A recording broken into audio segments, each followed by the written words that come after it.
Hey, how you guys doing? My name is TB, and today we're going to be talking about episode 44 of My Hero Academia Season 3.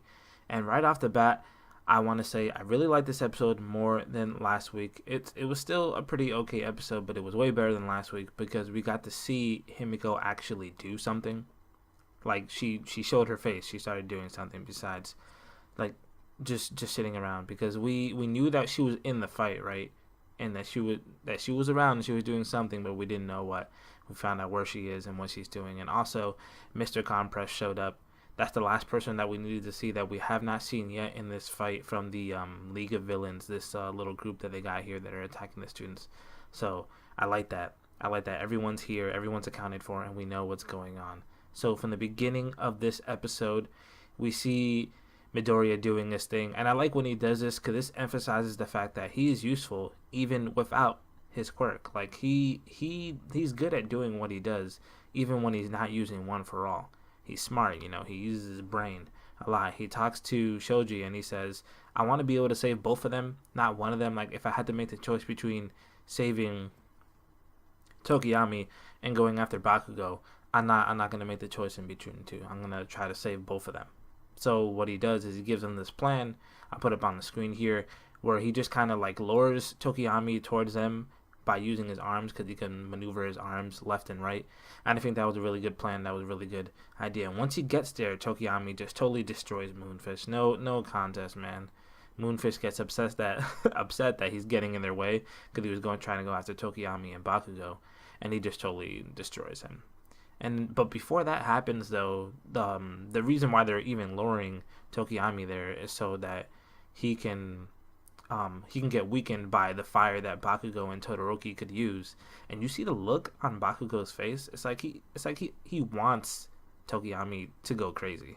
I don't know. Sometimes the look on his face makes it. I question his motives really sometimes of Bakugo. We'll talk a little bit more about that later because I feel like he's a really interesting character. Just he hadn't really had the moment to shine.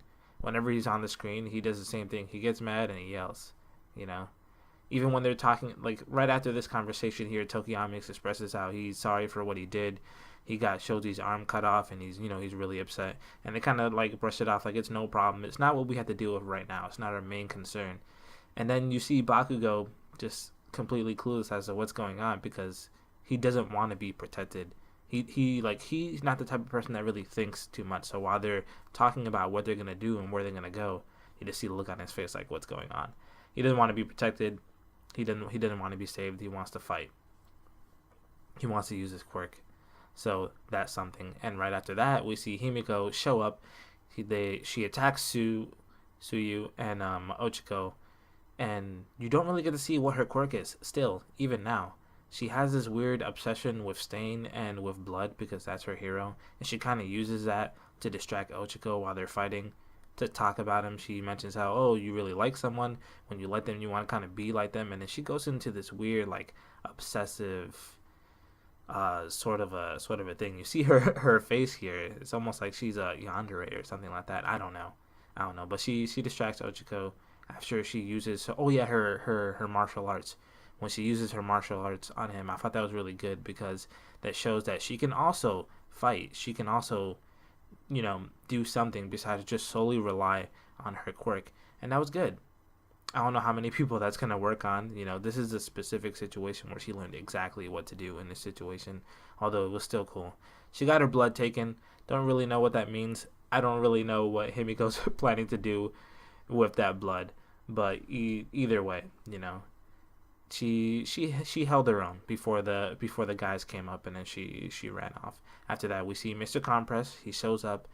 I thought to myself that he does kind of look like a magician. I have no idea what his quirk would be, and he kind of snuck up on them. He just stole Todoroki and he stole Bakugo. Don't know how he did it. Didn't show how he did it. Just that he did it. And then he says something that's really interesting. He says Bakugo doesn't belong to anyone. He's his own person. And then he calls Midoriya an egoist. And I feel like the state of mind that Midoriya is in right now, he's not able to really think rationally about what Mr. Krampus is trying to say. He's basically trying to give him an option, trying to just let him know that the hero way isn't the only way that kids should do something that lines up with their personality. So if he's trying really hard to be a hero, but that's not his personality, then maybe he should be a villain. And I feel like that's not a bad argument, but you can't really justify what you're trying to do since you're killing people and you're hurting people. So it's interesting. I would love for them to actually have a real conversation, but now's not the time for that. After that, you see Dobby here. He has one of the students, and they make eye contact, and he's just there. I believe he's there with two other students. They're knocked out on the ground because of the gas. And nothing happens there, fortunately for him, because he seemed like he was just not ready to fight. He was not trying to fight. And then Twice reminds him that he has a Nomu. And it's going after... It was going after Momo and Awase. He's one of the Class B students. And that thing was really tearing them up, man. I have no idea. Like, we didn't really see it fight or what it could do, but it just had, like, all these death...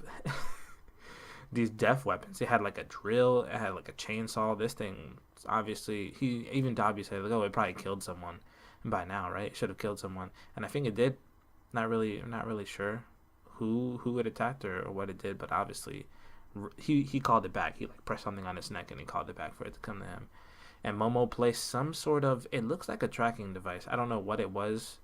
With her, the bit of strength that she had, she created something, and she told Awase to put it on the side of the Nomu, and he did that. So that's good. You know, maybe they'll be able to track them once they disappear, if they get away without having to fight. It doesn't look like they'll get away without having to fight, but if their goal was just to catch them and to leave, then, you know, goal accomplished, I suppose.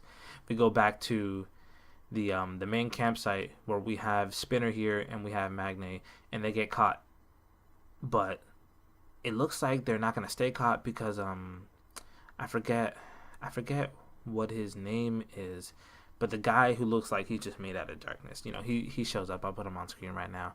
He shows up, and his specialty is like it's like this weird transportation spatial thing. He's able to show up and like leave whenever he wants to. So he's probably gonna take them and dip. And after that, Midoriya really doesn't want to give up going after them. Again, we get to see his usefulness and leading people and telling them what to do because, you know, he has a good mind for that. He tells Ochiko to use her quirk to make them weightless, and then Sue to throw them so they can catch up to Mr. Compress, and that's what they do. But before that, she like rips her shirt off and she ties his arms together with sticks. Hopefully he didn't plan on using them again. He'll just stick to using his feet if he can even fight, and I don't even know for how long. But she helped him out, basically, to splint his arms there.